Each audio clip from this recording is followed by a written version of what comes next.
El romanticismo es un movimiento cultural y político originado en Alemania y en el Reino Unido a finales del siglo XVIII.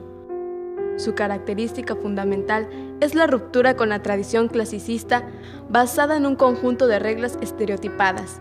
El romanticismo arranca de aquel sujeto que la Ilustración reivindica frente al hombre, que en el cartesianismo deja en manos del Ser Supremo.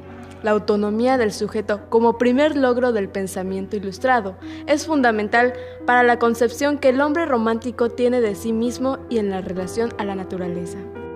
Diderot y Rousseau rehabilitaban la sensibilidad, la pasión y el amor por la naturaleza. No obstante, mientras el pensador ilustrado puede descubrir el valor de la sensibilidad, no hace de ella el centro de la existencia humana, mientras el romántico concibe para sí y en sí mismo un alma que experimenta intensamente el amor por la naturaleza, que se consume en sus emociones y en sus dolores. Las características principales del romanticismo son el espíritu. El espíritu es la pasión y fantasía, el pesimismo y melancolía y el escepticismo. El individualismo es el uso de yo. El artista es oprimido por la sociedad. Libertad total. Nadie puede parar la expresión libre del artista. La exaltación de la libertad del hombre frente a cualquier ley humana es un tema frecuente. El romántico siente una fuerte admiración por todos aquellos seres que están fuera de la ley, piratas, bandoleros, vagabundos, etc., a lo que considera como verdaderos símbolos de la libertad. El reino de la libertad absoluta es el ideal romántico, al principio de toda ética romántica, la libertad formal en el arte, entidad como necesidad del individuo para explorarse y explorar el mundo exterior y para lograr la comunicación del uno con el todo, en una marcha progresiva hacia la infinitud. Amor a la naturaleza. Es algo admirado por el poeta. El romántico asocia el amor y la muerte, como ocurre con Weather the Get. El amor atrae al romántico como vía de conocimiento, como sentimiento puro y fe en la vida y encima del arte y la belleza. Pero el amor acrecienta su sed de infinito. En el objeto del amor proyecta una dimensión más de esta fusión del uno y del todo. Es un principal objetivo, pero no alcanzará la armonía en el amor. El romántico ama el amor por el amor mismo, y éste le precipita a la muerte y la hace desear, descubriendo en ella un principio de vida y la posibilidad de convertir la muerte en vida. La muerte del amor es vida y la vida sin amor es muerte. En el amor romántico hay una aceptación de la autodestrucción, de la tragedia, porque en el amor se deposita la esperanza en un renacer, en la armonía del uno y del todo. En el amor se encarna toda la rebelión romántica, todas las pasiones terminan en tragedia, todo lo que es limitado termina muriendo, toda la poesía tiene algo de trágico. En la muerte, el alma romántica encuentra la libertad de la infinitud.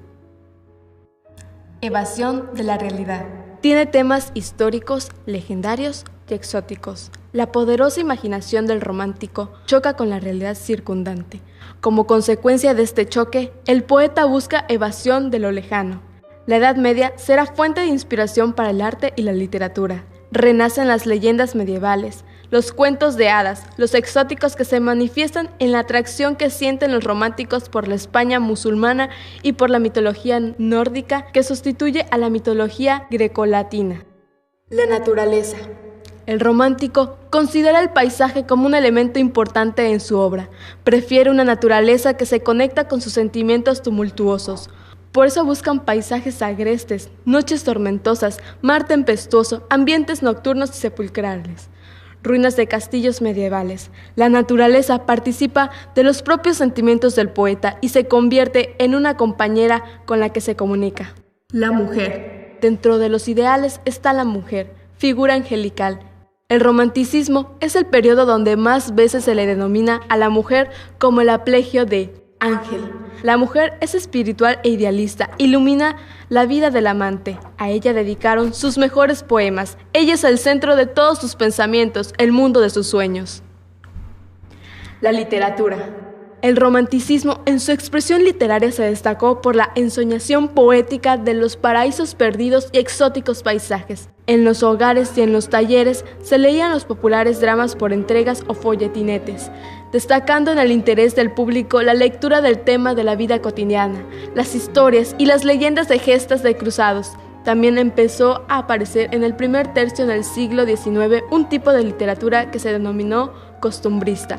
Ese estilo ha vertido su expresión más popular en la descripción de los ritos familiares, la danza, el cante y la tauromaquia. Autores. Los autores importantes fueron Johann Wolfgang von Goethe, Friedrich Schiller y Ludwig van Beethoven.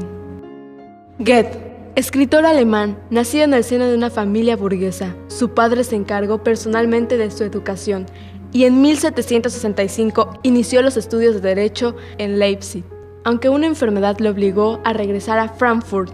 Una vez recuperada la salud, se trasladó a Estrasburgo para proseguir sus estudios. Fue este un periodo decisivo, ya que él se produjo un cambio radical en su orientación poética. Frecuentó los círculos literarios y artísticos del Sturm und Drang. Conoció a Herder, quien lo invitó a descubrir a Homero, Ossian, Shakespeare y la poesía popular. Fruto de estas influencias, abandonó definitivamente el estilo rococó de sus comienzos y escribió varias obras que iniciaban una nueva poética, entre ellas canciones de Sessigheim, poesías líricas de tono sencillo y espontáneo, y sobre la arquitectura alemana, 1773, himno en prosa dedicado al arquitecto de la Catedral de Estrasburgo y que inauguró el culto al genio. Y en 1772 se trasladó a Wetzlar, sede del Tribunal Imperial, donde conoció a Charlotte Boff, prometida de su amigo Kestner, de la cual se prendó. Esta pasión frustrada inspiró su primera novela, Los sufrimientos del joven Werther, obra que causó furor en toda Europa y que constituyó la novela paradigmática del nuevo movimiento que estaba naciendo en Alemania y el romanticismo.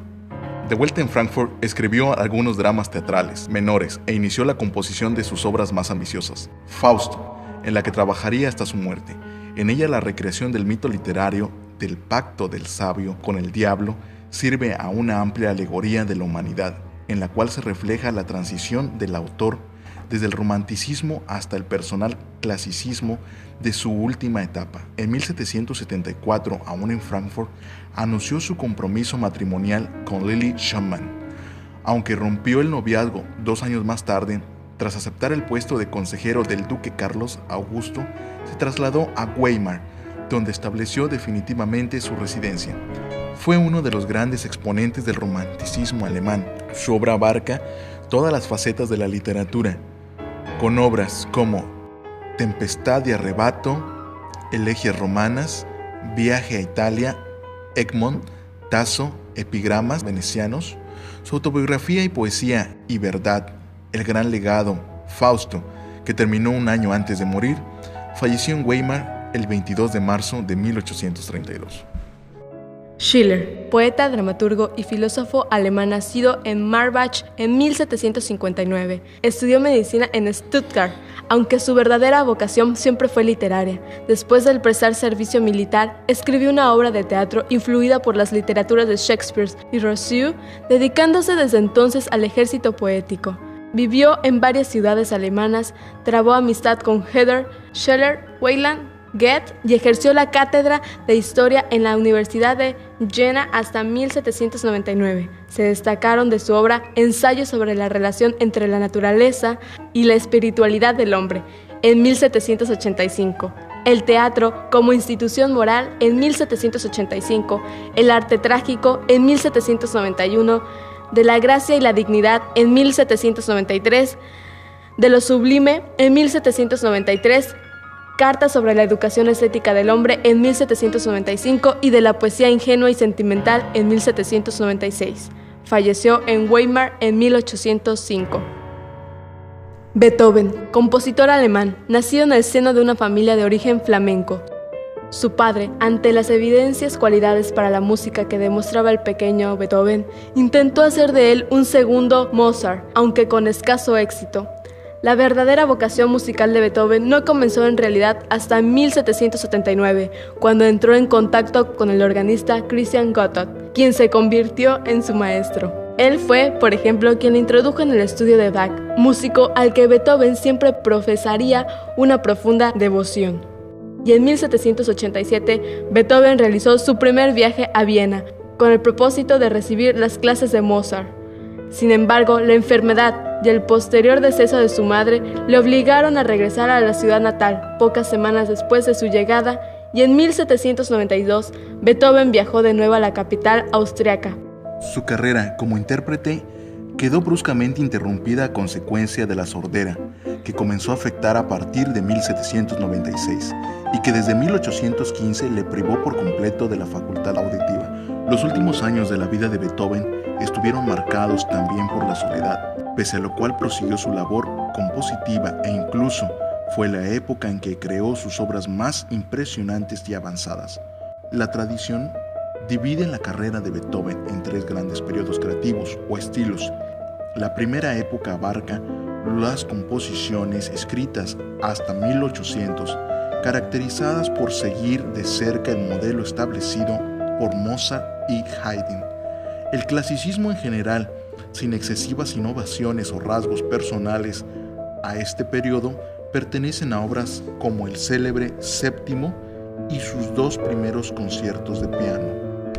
Una segunda manera o estilo abarca desde 1801 hasta 1814, periodo que puede considerarse de madurez con obras plenamente originales en las que Ludwig van Beethoven hace gala de un dominio absoluto de la forma y la expresión.